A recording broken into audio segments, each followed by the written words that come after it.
This is Nilesh Kumar और आप देख रहे हैं दक्षिण कोस्टल क्लासेस का ये चैनल। ठीक, आज हम 25 मई के समसामयिकी के बारे में डिस्कस करेंगे। ठीक, जिसमें हम विभिन्न करंट अफेयर्स जो आज के हैं उसको हम प्रश्नोत्तर रूप में देखते हैं। ठीक, तो चलिए शुरू करते हैं। पहला जो करंट अफेयर है वो यह है कि केंद्र सरकार ने कोविड महामारी को देखते हुए ट्रांसजेंडर जेंडर जो होते हैं, व्यक्ति होते हैं, उनको कुछ आर्थिक सहायता देने या उपलब्ध कराने का फैसला किया है। ठीक, तो कितना रुपए उन्होंने निर्णय लिया है? 1500 रुपये, 1500 रुपये। ठीक, की राशि ट्रांसजेंडर को उपलब्ध कराने का निर्णय लिया है। ठीक, इसके लिए एनजीओ व स्वयंसेवी संस्थाओं को जागरूक करने को कहा गया है। ठीक, जिसके माध्यम से उनको पता चल पाए और सहायता जो है, जो ये आर्थिक जो सहायता जो दी जा रही है गवर्नमेंट के द्वारा, वो उन ट्रांसजेंडर तक पहुंच पाए। ठीक, तो केंद्र सरकार ने ट्रांसजेंडर जो वुमेन्स होती हैं या पर्सन्स होते हैं, उनको आर्थिक सहायता देने का निर्णय लिया है। कितने रुपए? 1500 रुपये। ठीक, दूसरी जो करंट अफेयर है वो ये है कि भारतीय रिजर्व बैंक, ठीक, एक वित्तीय जो गवर्नमेंट की क्या संस्था है? वित्तीय संस्था है।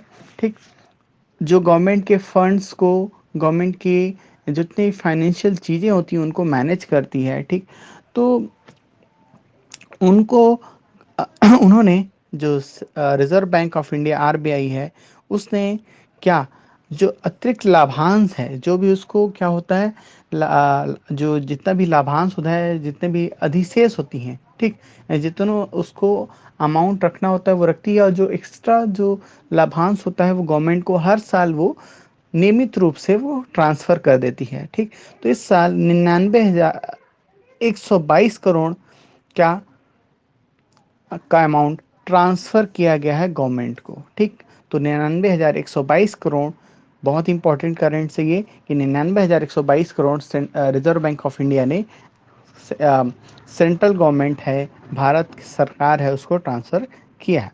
ठीक, वर्ल्ड टर्टल डे या विश्व कछुआ दिवस 23 मई को मनाया गया। ठीक, उतना इम्पोर्टेंट नहीं है।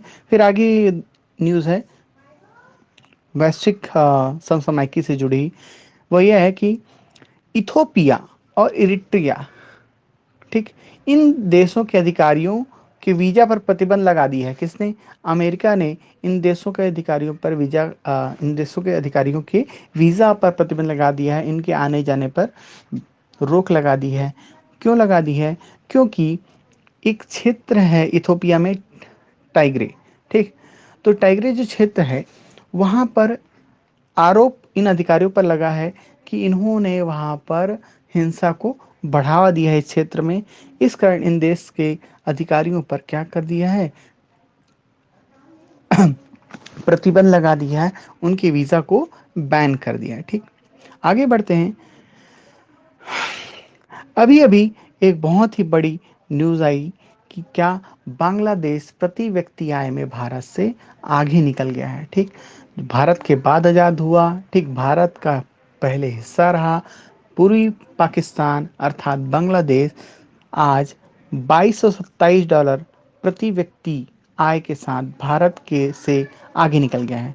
ठीक, ये $1947, करीब 1.41 लाख रुपीज़ है ना, 41 लाख रुपीज़ होती है 1947 जो डॉलर हुए, है ना।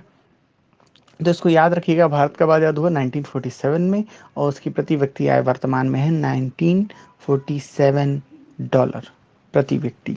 ठीक, पर कैपिटा इनकम कितना है? 1947। ठीक, जबकि बांग्लादेश का कितना है? 227, है ना, 2227। ठीक, तो $2227 करीब 1.67 लाख रुपीज़ होते हैं, 1.61 लाख रुपए, और 1.41 लाख रुपए होते हैं $1947। ठीक, तो बांग्लादेश जो है वो पर कैपिटा इनकम में भारत से आगे निकल गया। बांग्लादेश बहुत ही तेज़ी से तरक्की कर रहा है, और वो कपड़ा उद्योग में भी चीन के बाद दूसरा स्थान रखता है। ठीक, नेक्स्ट जो करेंट है वो देखते हैं कि हाल ही में भारत ने इजराइल के साथ, ठीक, कृषि में सहयोग के लिए 3 वर्षीय कार्यक्रम में समझौते पर हस्ताक्षर किए हैं। ठीक, इन्होंने उत्कृष्ट जो गांव हैं उनको बनाने के लिए समझौता किया है, जिसके तहत क्या कृषि और जल इन दो विशेष मुद्दों पर सहयोग बढ़ाने का निर्णय लिया गया है। ठीक, तो इसराइल के साथ कृषि समझौता हुआ है भारत का। अभी अमेरिका की स्पेस एजेंसी जिसे नासा बोलते हैं, ठीक, NASA नासा, ठीक, तो नासा ने चंद्रमा पर 2023 में एक पहला मोबाइल रोबोट भेजने का निर्णय लिया है या घोषणा की है। ये चंद्रमा पर उसके सतह के नीचे बर्फ की खोज करेगा, इसके अलावा अन्य खनिजों की भी खोज करेगा, लेकिन मुख्यतः इसका जो टारगेट है वो है बर्फ खोजना।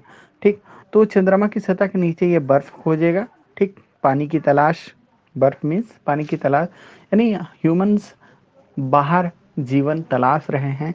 इसी क्रम में अमेरिका ने भी निर्णय लिया है कि वो चंद्रमा पर रोबोट भेजेगा और वो बर्फ की तलाश करेगा।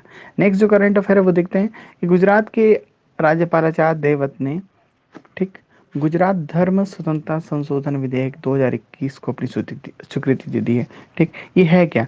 ये गुजरात धर्म स्वतंत्रता संशोधन विधेयक 2003 में बना था।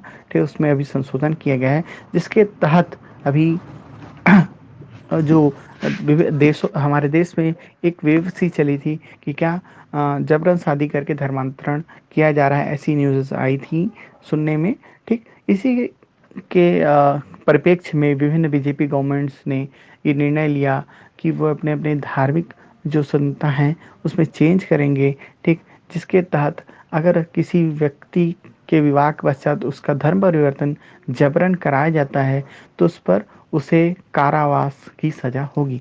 तो इसी के तहत गुजरात ने भी अपने धर्म स्वतंत्रता संशोधन विधेयक में चेंजेस किए हैं, करीब 7 चेंजेस किए हैं, जिसके तहत किसी व्यक्ति की, है ना, या किसी व्यक्ति से शादी के पश्चात अगर उस पर जबरन क्या धर्म परिवर्तन का दबाव डाला जाता है तो करीब 8 से 10 वर्ष तक क्या उसको कारावास की सजा होगी। ठीक, तो आज के 25 में करंट्स में इतना ही। ठीक, नेक्स्ट क्लास के लिए कल मिलते हैं। ठीक, तब तक के लिए धन्यवाद।